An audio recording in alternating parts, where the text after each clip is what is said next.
Hi, good morning. Nadia here with Big Ol' Belt. Nice to meet you, Harris. Nice to meet you, Nadia. So you do the cinematography for Haunting in Venice, and you've also worked on Murder on the Orient Express, Death on the Nile.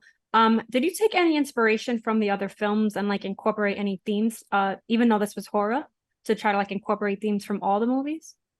There was definitely an aspect from the previous films that we wanted to carry through. Some of that had to do with a certain clarity and certain kind of very directness that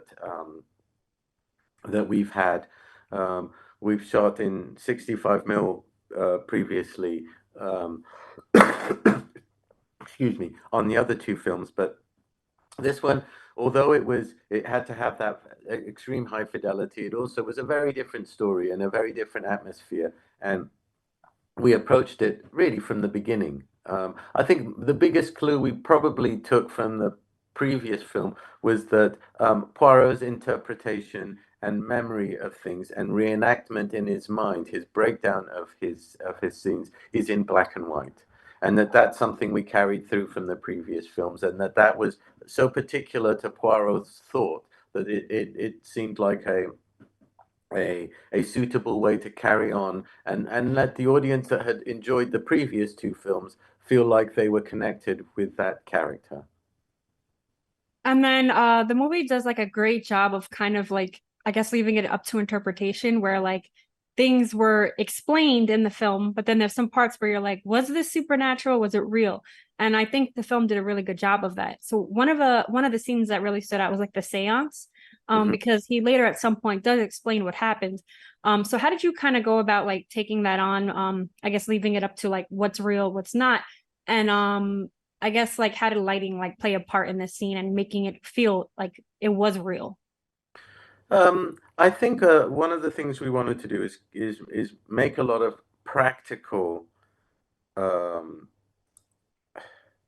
in a way, cheats that could be accomplished, so that you could clearly see the ones that were uh, created as an illusion, and that Mhm. part of that was an illusion and a con.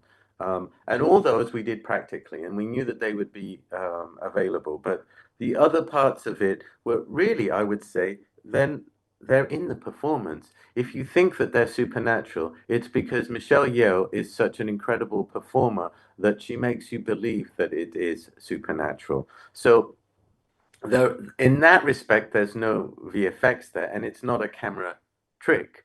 Um, but what you're experiencing is you're experiencing that intimacy with such a great actress performing in a way that would totally leave you believing that she had spoken to a ghost.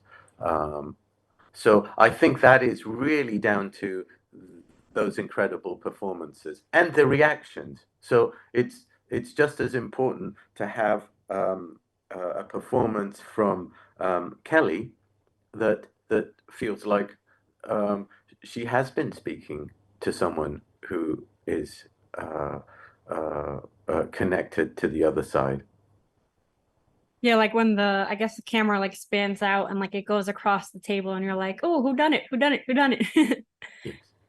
But So how did you communicate with the director Kenneth Branagh to design like your visual strategy for like the trio of films? um, well, we spend a lot of time planning. We get in prep before we start shooting.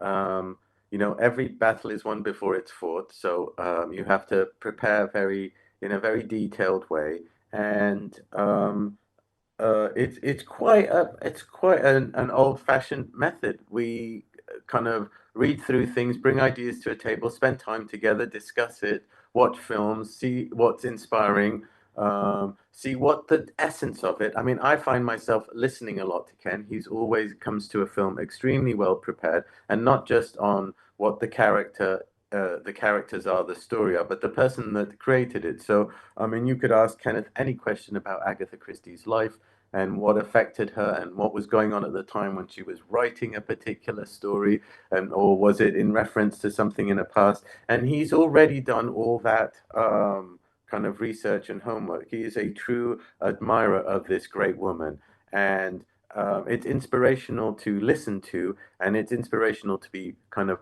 part of, and therefore you just have to do your best to be a worthy participant in these stories and bring something to the table that enhances and allows for an immersive experience from a cinematography point of view. And what was like the hardest artistic choice that you made in the making of this film at like any stage in production? I think the biggest artistic kind of uh, challenge here was holding back. The camera moved almost. I mean, it almost didn't move at all until the very end, where it kind of flies away like a bird, really. But we stayed very static, and even when we moved the camera, there was some handheld shots, but the shots were connected to the characters when they moved. So the camera is connected to Michelle Yeoh in the séance. It's actually attached to her chair and moves with her. When Poirot goes down to the basement, it's attached to Kenneth and physically attached with a particular rig that we created. So I guess the challenge for us was in holding back from using a lot of the incredible tools that are available to us that give you sweeping shots and dynamic shots and that we had to say this story in a simple way.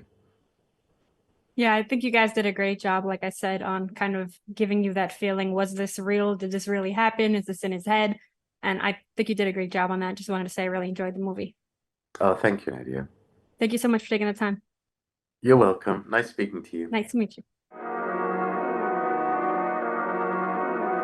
Ridiculous.